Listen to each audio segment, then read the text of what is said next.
আসসালামু আলাইকুম, welcome back to my channel giants mom cooking world. আজকে আমি আপনাদের সাথে শেয়ার করছি ভ্যানিলা স্পঞ্জ পাউন্ড কেক।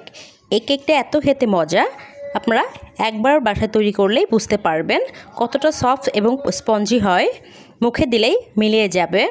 খুব সহজেই আমি আপনাদেরকে এই ভ্যানিলা স্পঞ্জ পাউন্ড কেক বানিয়ে দেখাবো। চলেন দেরি না করে শুরু করি। Let's go to my kitchen and cook. এখন আমি একটি বাটি নিয়েছি, এর উপর চালনি বসিয়ে আমি শুকনো উপকরণগুলো চেলে নিব। এখন নিয়ে নিচ্ছি হাফ কাপ ময়দা। ময়দাটা আপনারা একটু সমান সমান করে নেবেন কাপের, তাহলে পরিমাপটা ঠিক থাকবে। এখন নিয়ে নিচ্ছি হাফ চা চামচ বেকিং পাউডার। দুইটি উপকরণ এখন আমি চেলে নিব। চেলে নিলে কেকের ব্যাটারটা খুব স্মুথ হয়, কোনো লাম্পস হয় না এবং অনেক বেশি সফট হয়। আপনারা চেলে নেওয়ার চেষ্টা করবেন। এখন আমি একটি বাটিতে নিয়ে নিচ্ছি দুইটা নর্মাল টেম্পারেচারে থাকা দুইটা ডিম। আমি কুসুমটা আলাদা করে নিচ্ছি। আপনাদের ডিম যদি ফ্রিজে থাকে সেই ক্ষেত্রে কমপক্ষে 1 ঘন্টা আগে ফ্রিজ থেকে বের করে নর্মাল করে নেবেন। তা না হলে ব্যাটার করার পরে আপনার যখন কেকটা বেকিং করবেন তখন কিন্তু খুব বেশি একটা ফুলবে না।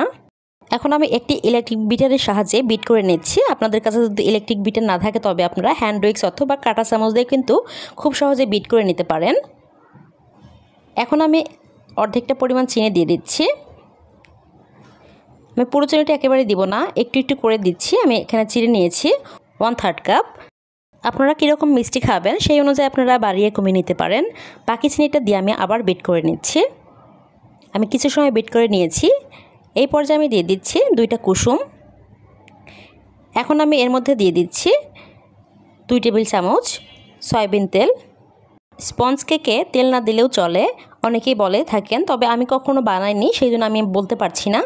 আপনারা যদি প্রথম ভ্যানিলা স্পঞ্জ কেক তৈরি করার চেষ্টা করেন তবে প্রথমে আপনারা তেল দিয়ে চেষ্টা করবেন, পরবর্তীতে আবার তেল না দিয়ে চেষ্টা করবেন, দেখবেন কেমন হয়। এখন আমি দিয়ে দিচ্ছি স্বাদমতো লবণ। এরপর দিয়ে দিচ্ছি ভ্যানিলা এসেন্স হাফ চা চামচ দিয়ে আমি একটু বিট করে নিব। এই বিট করার কাজটা কিন্তু আমি একটু সময় নিয়ে করছি। 1 মিনিট করে বিট করছি আর 20 থেকে 30 সেকেন্ড অফ রেখে তারপরে আবার বিট করে নিচ্ছি।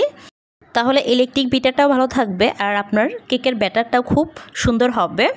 এই টোটাল বিট করার কাজটা আপনাদের প্রথম থেকে লাস্ট পর্যন্ত 10 মিনিটের মতো করতে হবে। এখন আমি চেলে রাখা কিছুটা পরিমাণ ময়দা দিয়ে দিচ্ছি। অর্ধেকটা নিয়ে আমি একটি স্প্যাচুলার সাহায্যে আলতো করে মিশিয়ে নিচ্ছি। মেশানোর কাজটা খুব আলতোভাবে করতে হবে। বাকি ময়দাটা আমি নিয়ে নিয়েছি। এখন আমি স্প্যাচুলার সাহায্যে আলতো করে মিশিয়ে নিচ্ছি। দেখতে মনে হচ্ছে খুবই আমি এটা জোরেই করছি, কিন্তু আমি কাজটা কিন্তু খুব আলতোভাবেই করেছি। আমি স্পিডটা বাড়িয়ে দিয়েছি সেই জন্য দেখতে এরকম লাগছে। এখন আমি এখানে দিয়ে দিচ্ছি 2 টেবিল চামচ লিকুইড দুধ। আপনারা কিন্তু লিকুইড দুধের পরিবর্তে এখানে পানিও অ্যাড করতে পারেন। আমি এখন ভালোভাবে মিশিয়ে নিচ্ছি। অনেকে কিন্তু এই লিকুইড দুধ বা পানি দেওয়ার কথা বলে না, এটা না দিলে কিন্তু আপনার কেকটা শক্ত হবে, খেতে ভালো লাগবে না। এখন আমি একটি মোল্ড নিয়ে নিয়েছি। মোল্ডে আমি বেকিং পেপার বসিয়ে দিয়েছি। নিচের সাইডে আমি তেলটা ব্রাশ করে নিয়েছি। আপনারা সাইডে কিন্তু তেল ব্রাশ করবেন না। ব্যাটারটা কিন্তু এইভাবে ভাজে ভাজে পড়বে, এর থিকনেসটা এরকম হবে, দেখেই বুঝতে পারছেন। এখন আমি একটু ড্যাব ড্যাব করে নিচ্ছি, ভেতরে যদি বাতাস থাকে তাহলে সেটা বের হয়ে যাবে। আপনারা যদি আমার চ্যানেলে নতুন হয়ে থাকেন তাহলে প্লিজ সাবস্ক্রাইব করবেন। এখন আমি চুলাতে একটা পাতিল বসিয়ে এর মধ্যে লেখালেখির একটা কাগজ দিয়ে দিচ্ছি, তাহলে কেকের উপরে খুব ভালো একটা কালার আসবে। এখন আমি এর উপরে একটা স্ট্যান্ড বসিয়ে দিচ্ছি। এখন আমি মোল্ডটা বসিয়ে দিচ্ছি। এখন আমি একটা ঢাকনা দিয়ে ঢেকে দিচ্ছি। প্রথমে আমি 6-7 মিনিটের মতো সময় হাই হিটে রেখে পাতিলটা গরম করে নেব, তারপর একদম লো আছে এটা আমি কুক করে নেব 40 মিনিট। 40 মিনিট পর ফিরে এসেছি। মাশাআল্লাহ কেকটা সুন্দর হয়েছে, কালারটাও সুন্দর এসেছে। আমি যদি কাগজটা না দিতাম তাহলে কিন্তু এত সুন্দর একটা কালার আসতো না, তাই আপনারা কাগজটা দেওয়ার চেষ্টা করবেন। এখন আমি সাবধানে কেকটা নামিয়ে নিচ্ছি।